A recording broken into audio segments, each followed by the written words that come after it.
بسم الله الرحمن الرحيم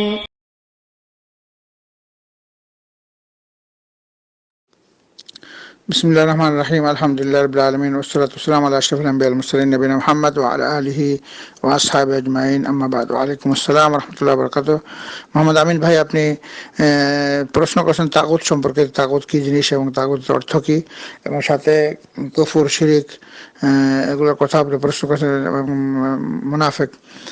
সর্বপ্রথম আমরা তাগুতের কথা বলি। তাগুত হচ্ছে আল্লাহ তাআলা পবিত্র কোরআনের মধ্যে সূরা নাহলের 36 নম্বর আয়াতে আল্লাহ তাআলা উল্লেখ করেছেন, আউযু বিল্লাহি মিনাশ শাইতানির রাজীম ওয়ালাকাদ বাআসনা ফি কুল্লি উম্মাতির রাসূলান আন ইবুদুল্লাহ ওয়াজতানিবুত তাগুত।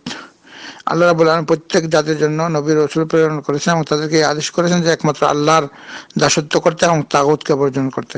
তো এখানে তাগুতের মূল অর্থ হচ্ছে আল্লাহর বিধান ছাড়া আর যত বিধান আছে পৃথিবীতে সবগুলোই তাগুত।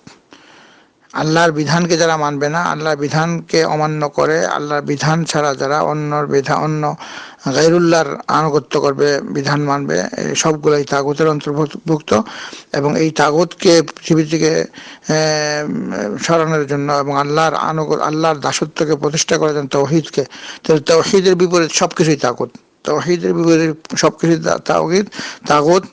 আর এই জন্যই পবিত্র কোরআনে সূরা আয়াতুল কুরসির শেষে এখানে বলে ফামান ইয়াকফুর বিত-তাগুতি ওয়া ইউমিন বিল্লাহ, সর্বপ্রথম তাগুতকে অস্বীকার করতে হবে এবং আল্লাহর তাওহীদকে স্বীকার করতে হবে। লা ইলাহা ইল্লাল্লাহ, লা ইলাহা মানে আমি সমস্ত তাগুতকে বর্জন করলাম, ইল্লাল্লাহ একমাত্র আল্লাহর তাওহীদকে, আল্লাহর আনুগত্যকে স্বীকার করলাম। যে এটা মূল কথা হচ্ছে যে আল্লাহর বিধানের বিপরীত সব কিছুকেই তাগুত বলা হয়। এখন তাগুত অনেক প্রকারের, কিন্তু বড় বড় 5টা তাগুত রয়েছে। এক নম্বর সবচেয়ে বড় তাগুত সে হচ্ছে শয়তান। সবচেয়ে বড় পৃথিবীতে সবচেয়ে বড় সে তাগুত যে, সে হচ্ছে 1 নম্বর শয়তান। আল্লাহ তাআলা এর কথা বলেছেন পবিত্র কোরআন সূরা ইয়াসিন, আউযু বিল্লাহি মিনাশ শাইতানির রাজীম, আলাম আহাদ ইলাইকুম ইয়া বানি আদম আল্লা তা'বুদুশ শাইতান ইন্নাহু লাকুম আদুউম মুবিন। সূরা ইয়াসিনের 60 নম্বর আয়াত। আল্লাহ তাআলা বলেন, আমি তোমাদের সাথে কি এই চুক্তি নেই তোমাদের সাথে যে হে আদম সন্তান, তোমরা কখনো শয়তানের আনুগত্য করবে না, তার দাসত্ব করবে না, সেটা তোমাদের প্রকাশ্য শত্রু। তাহলে 1 নম্বর সবচেয়ে বড় তাগুত হচ্ছে পৃথিবীতে শয়তান। 2 নম্বর তাগুত হচ্ছে ওই বিচারক বা ওই রাষ্ট্রপতি যে নাকি আল্লাহর বিধান ছাড়া নিজের মর্জি মতো বিধান অনুযায়ী মানুষকে আদেশ নিষেধ করে রাষ্ট্র পরিচালনা করে, যে নাকি কোরআনের বিধান ছাড়া অন্য বিধান দিয়ে মানব জীবন পরিচালনা করে বা রাষ্ট্র পরিচালনা করে, সে হলো 2 নম্বর। এখানে আল্লাহ তাআলা পবিত্র কোরআনে এই কথা সূরা নিসার 60 নম্বর আয়াতে বলেছেন, আউযু বিল্লাহি মিনাশ শাইতানির রাজীম, আলাম তারা ইলাল্লাযীনা ইয়াজমুনা আন্নাহুম আমানু বিমা উনজিলা ইলাইকা ওয়া মা উনজিলা মিন ক্বাবলিক ইউরিদুনা আন ইয়াতাহাকামু ইলাত তাগুতি ওয়া কাদ উমিরু আন ইয়াকফুরু বিহি ওয়া ইউরিদুশ শাইতানু আন ইউযিল্লাহুম দালালাম বাঈদা। আল্লাহ তাআলা, তুমি কি দেখো না যারা ঈমান আনছে, তার ঈমান আনার পরও অনেক লোক রয়েছে যারা নাকি তারা আল্লাহর হুকুম ছাড়া অন্যর হুকুম দিয়া আদেশ নিষেধ এবং রাজ্য পরিচালনা করে, তারা সবচেয়ে বড় শয়তান। তো দ্বিতীয় তাগুত হচ্ছে যারা নাকি পৃথিবীতে মানব রচিত আইনে সমাজ পরিচালনা করে, তারা দ্বিতীয় তাগুত। এবং নিজেদের প্রতি আনুগত্য করার প্রতি আহ্বান করে, অর্থাৎ নিজেরা ইচ্ছামতো বিধান তৈরি করে এবং সেটা আনুগত্য করা জোরপূর্বক। 3 নম্বর হচ্ছে যারা নাকি আল্লাহর বিধান বাদ দিয়ে কাফেরদের বিধান অনুযায়ী সমাজ পরিচালনা করে। আল্লাহ তাআলা তাদেরকে বলেছেন সূরা মাইদার 44 নম্বর আয়াত, ওয়ামান লাম ইয়াহকুম বিমা আনজালাল্লাহু ফাউলাইকা হুমুল কাফিরুন। যারা নাকি আল্লাহর নাযিলকৃত বিধান বাদ দিয়ে তারা অন্যের বিধান দিয়ে সমাজ পরিচালনা করে, তারা কাফের।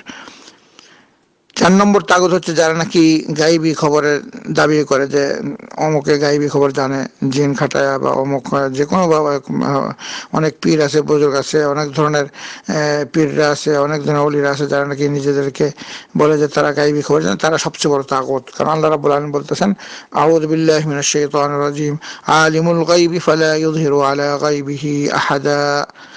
গায়েবের খবর যে সময় আল্লাহ ছাড়া আর কেউ জানে না, তখন যে কোনো মানুষ গায়েবের খবর দাবি করে, তারাও তাগুত। 4 নম্বর। 5 নম্বর হচ্ছে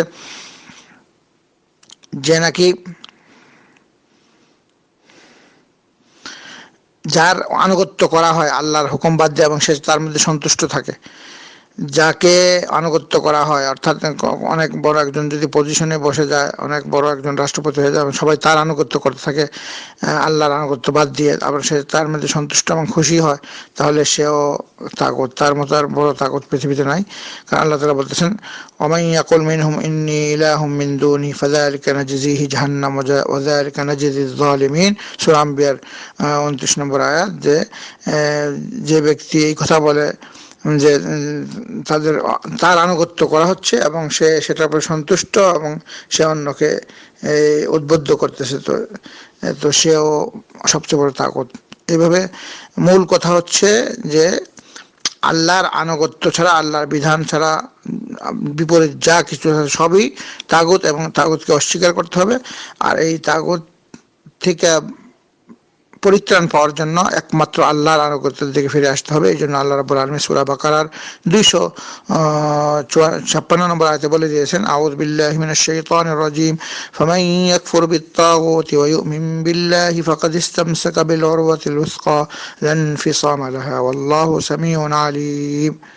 আল্লাহ তাআলা বলতেন, যে ব্যক্তি তাগুতকে অস্বীকার করবে তারপর আল্লাহর উপর ঈমান আনবে, সে হলো শক্ত রশ্মি ধরলো মজবুত, যেটা কোনোদিন বিচ্ছিন্ন হবে না, এবং আল্লাহ তাআলা সবকিছু জানেন, সবকিছু শোনেন।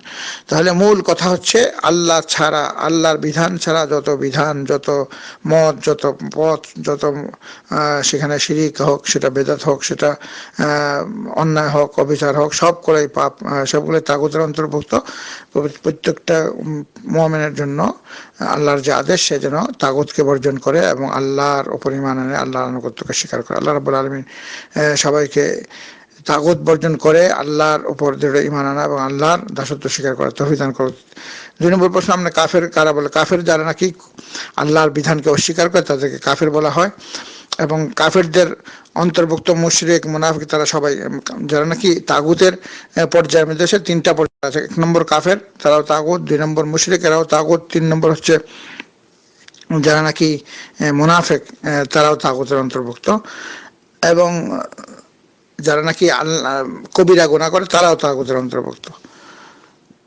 তো কাজেই কাফের কাদেরকে বলে? সাধারণত যারা নাকি আল্লাহর বিধানকে পরিপূর্ণ বিধান হোক, ছোট্ট একটা হুকুম হোক, বড় একটা হুকুম হোক, অস্বীকার করে, সে কাফের হয়ে যায়, তাদেরকে কাফের বলা হয়। জন্য তারা কাফেররা পৃথিবীতে সৃষ্টি সবচেয়ে নিকৃষ্ট জাতি। আল্লাহ তাআলা বলতেছেন, ইন্নাল্লাযীনা কাফারু মিন আহলিল কিতাবি ওয়াল মুশরিকিনা ফী নারি জাহান্নাম খালিদিনা ফীহা উলাইকা হুম শাররুল বারিয়া।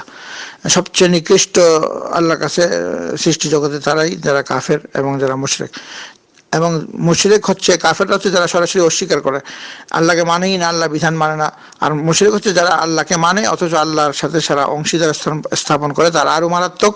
মানে আল্লাহকে মানার পরে আল্লাহর অধিকারকে তারা নষ্ট করে, আল্লাহর সাথে তারা অংশীদার স্থাপন করে, তারা মুশরিক, তারা আরো মারাত্মক।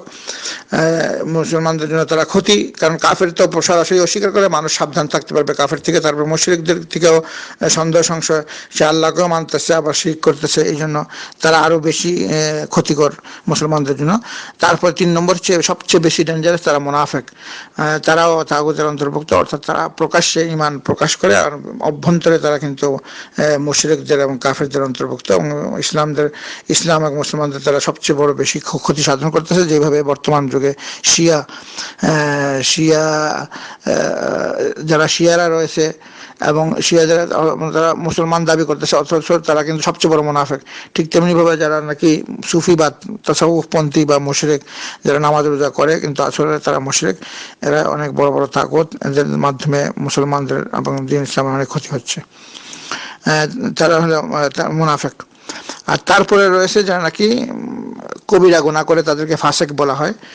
ফাসেক দুই প্রকারের, ফাসেক হলো এক বড় ফাসেক যারা নাকি কাফের তাদেরকেও ফাসেক বলা হয়, যারা মুশরিক তাদেরকেও ফাসেক বলা হয়, যারা মুনাফিক তাদেরকেও ফাসেক বলা হয়, যারা নাকি ইসলামের গণ্ডির বাইরে তাদেরকে ফাসেক বলা হয়। আবার কোনো কোনো ক্ষেত্রে কোরআনে যারা নাকি কবিরা গুনাহ করে, যেমন দাড়ি কামায় বা মদ পান করে বা জিনা করে, এদেরকেও ফাসেক বলা হয়। তো এই ধরনের ফাসেকরা কাফের না, মুশরিকও না, মুনাফিকও না, এরা গুনাহগার, এদের পিছনে নামাজ পড়া যায় এবং এরা কাফের না, এরা মুসলমান। কিন্তু যারা নাকি ফাসেক মুনাফিক, ফাসেক মুশরিক, ফাসেক কাফের, তারা সবচেয়ে বড় তাগুতের অন্তর্ভুক্ত। তা মহান রব্বুল আলামিনের দরবারে আল্লাহ রাব্বুল আলামিনের কাছে আমরা দোয়া করি আল্লাহ রাব্বুল আলামিন সমস্ত মুসলমানদেরকে কুফরি এবং শিরিক এবং নিফাকি থেকে আল্লাহ তাআলা সবাইকে হেফাজত করেন, সকল ধরনের তাগুত বর্জন করে একমাত্র আল্লাহর আনুগত্য হয়ে, আল্লাহর আনুগত্য করে খাঁটিভাবে প্রকৃত মুসলমান হয়ে যেন আল্লাহ তাআলা সবাইকে মৃত্যুবরণ করার তৌফিক দান করেন। কারণ আল্লাহ তাআলা বলে দিয়েছেন, ইয়া আইয়ুহাল্লাযীনা আমানু তাকুল্লাহা হাক্কা তুকাতিহি ওয়া লা তামুতুন্না ইল্লা ওয়া আনতুম মুসলিমুন। হে ইমানদারগণ, তোমরা আল্লাহকে সত্যিকারভাবে ভয় করো এবং প্রকৃত মুসলমান না হয়ে মৃত্যুবরণ করো না। ওয়া সাল্লাল্লাহু আলা নবিয়িনা মুহাম্মদ ওয়া আলা আলিহি ওয়া আসহাবিহি আজমাইন বিরহমাতিকা ইয়া আরহামার রাহিমিন।